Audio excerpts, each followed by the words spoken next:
कहानी लोमड़ी और हिरन। एक जंगल में एक कौवा और हिरन रहते थे। दोनों में बहुत अच्छी मित्रता थी। अक्सर दोनों साथ रहते और मुसीबत के समय एक दूसरे का साथ देते थे। हिरन बहुत हट्टा कट्टा और मांसल था। जंगल के कई जानवर उसके मांस का भक्षण करना चाहते थे, किंतु जब भी कोई हिरन के पास आता, कौवा उसे बता देता और दोनों वहां से भाग जाते थे। जंगल में रहने वाला एक लोमड़ी भी हिरन को खाना चाहता था, लेकिन कौवे के रहते यह संभव नहीं था। तब उस लोमड़ी को एक आइडिया आया और वह उसके पास दोस्ती करने आया। वह यह सोचकर उससे दोस्ती करने आया कि उसका विश्वास जीत लेगा और दूर कहीं ले जाकर फिर उसे खा लेगा। अब वह प्रतिदिन उसके पास आता और वे दोनों घंटों बातें किया करते थे। ये बात कौवे को अच्छी नहीं लग रही थी।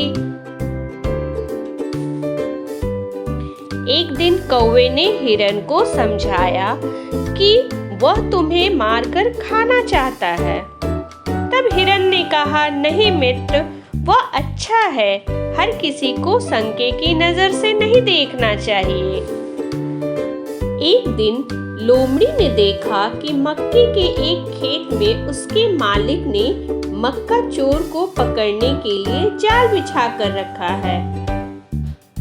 हिरन को फंसाने का यह सुअवसर था। लोमड़ी तुरंत हिरन के पास गई और बोली, मित्र, आज मैं तुम्हें मक्के के खेत में ले चलता हूँ। हिरन भी खुशी खुशी राजी हो गया और वो दोनों साथ में चल दिए।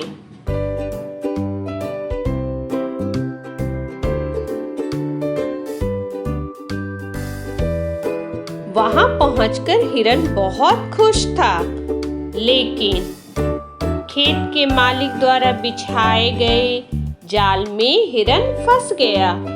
उसने निकलने का बहुत प्रयास किया, किंतु सफल नहीं हो सका।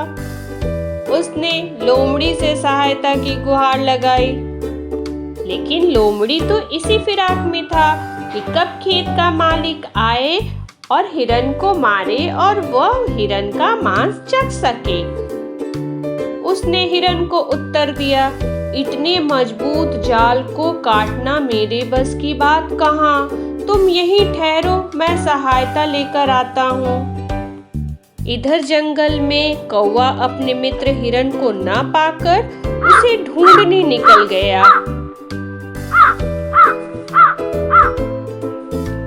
और ढूंढता हुआ मक्के की खेत में पहुंचा।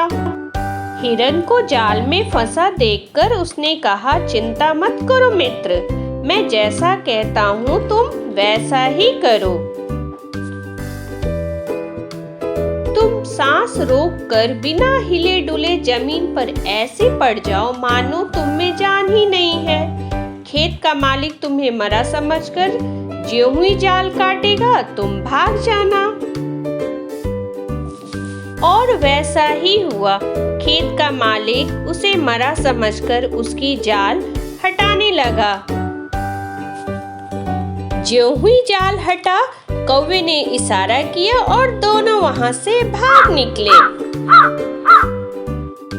हिरन को भागता देख खेत के मालिक ने उसके ऊपर कुल्हाड़ी फेंकी, किंतु हिरन दूर निकल गया। वह कुल्हाड़ी झाड़ी के पीछे छिपे लोमड़ी के सिर पर जाकर लगी और वह वहीं ढेर हो गई। लोमड़ी को अपनी दुष्टता का फल मिल चुका था। तो बच्चों, इस कहानी से हमें यह शिक्षा मिलती है, कभी किसी अजनबी पर भरोसा नहीं करना चाहिए और ना ही उसके निमंत्रण को स्वीकार करना चाहिए। Okay, thank you.